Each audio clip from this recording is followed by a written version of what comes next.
सर्व इच्छुक उमेदवारांनी आपापले भावना पक्षाकडे व्यक्त केली होती। शेवटी उमेदवारी देत असताना एकाची निवड त्या ठिकाणी करावी लागत असते, परंतु उद्याच्या भवितव्याच्या दृष्टिकोनातून एक तरुण चेहरा पक्षाने त्या ठिकाणी निवडलेला आहे आणि मला विश्वास आहे की मनश्री तिला दिलेली जबाबदारी पुढच्या 5 वर्षाच्या कालावधीमध्ये ज्या पद्धतीने रोहेकर विश्वास दर्शवतील त्याच्याबद्दल माझ्या मनामध्ये पूर्णपणाची खात्री आहे। पक्षाने घेतलेला निर्णय अचूक होता, अशा पद्धतीने काम होईल असं मला या निमित्ताने सांगायचं।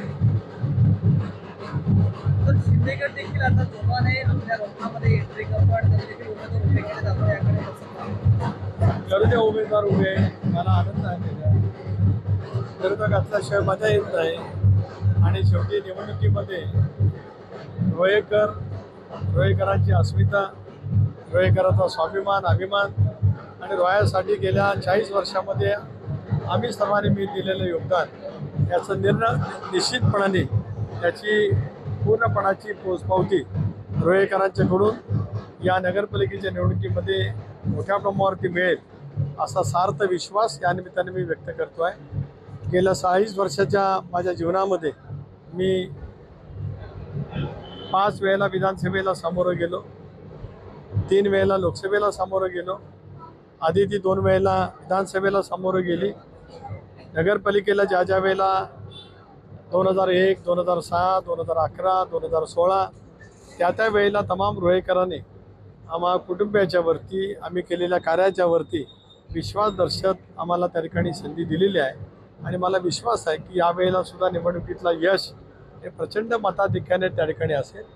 ठीक आहे, इकडं तिकडं होत असतं, परंतु मतदार हा शून्य आहे, सुविद्य आहे। डॉक्टर बाबासाहेब आंबेडकरांनी दिलेल्या घटनेच्या माध्यमातून आपल्या शहरासाठी नेमकं काय करायला पाहिजे याचा विचार पुरेपूर करणारी माझी रोहेकर जनता आहे। त्यामुळे लोकशाहीमध्ये प्रत्येकाला उमेदवार उभा करण्याचा अधिकार आहे, हक्क आहे। येऊ द्या, बघू द्या, त्यांना सुद्धा रोहा कसं झालं आहे ते पाहायला मिळेल आणि ते ज्या गावातून येत आहेत त्या गावात त्यांनी काय काम केलं आहे त्याची आठवण रोह्यामध्ये आल्याच्यानंतर त्यांना नक्कीच होईल, एवढंच मला या निमित्ताने सांगायचं आहे। सर, रोहा बदलतोय हे घोषवाक्य घेऊन खऱ्या अर्थानं शिवसेना जी आहे मैदानात उतरलेली आहे आणि जनतेमध्ये जात आहे, कसं बघता त्या? बदलला आहे शब्दाचा अर्थ कळावा लागतो।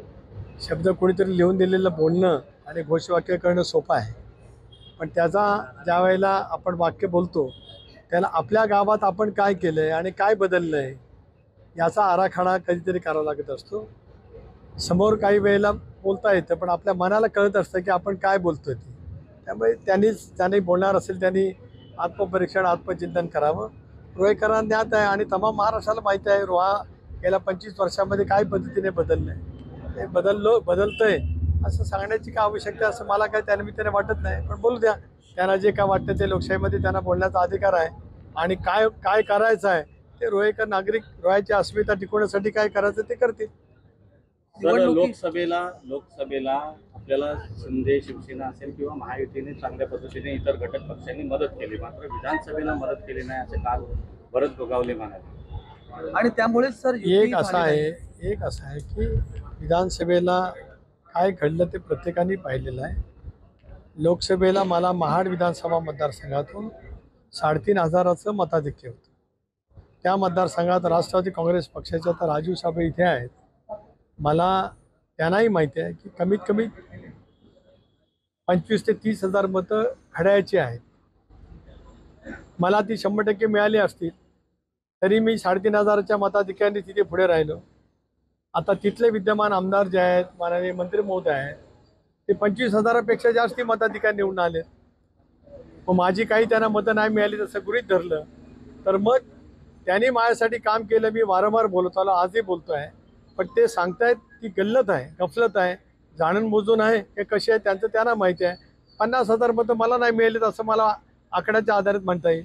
त्यामुळे असं काही सांगण्यापेक्षा आपल्या मनाला विचारा, ज्या देवाला मानतात एव्हरेस्टच्या समोर जा, ते सांगा कोणी काय केलं ते।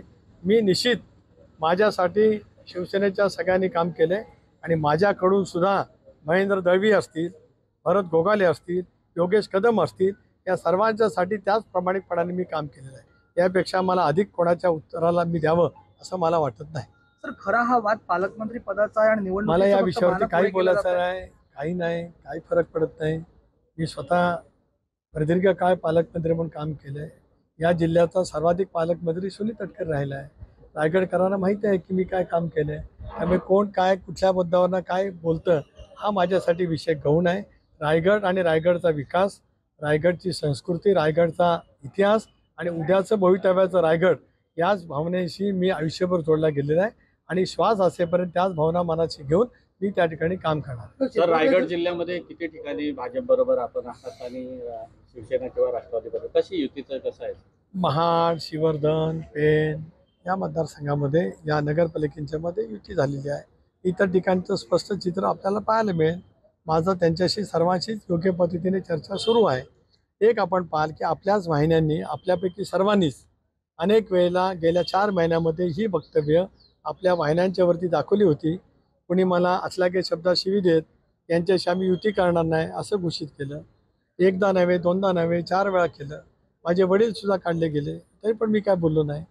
महाडच्या ठिकाणी तर गलिच्छ शब्दामध्ये शिवीगाळ झाली. तर माझ्याकडनं कुठेही आघाडीच्या युतीच्या धर्माला तडा जाईल असं कुठलंही काम ना माझ्याकडून किंवा माझ्या कार्यकर्त्यांच्याकडनं झालेलं आहे.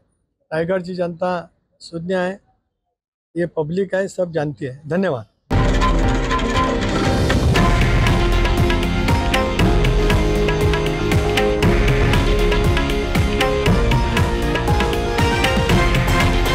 हे आहे देशातील नंबर 1 न्यूज नेटवर्क आणि आपण पाहत आहात TV9 मराठी, एकमेव.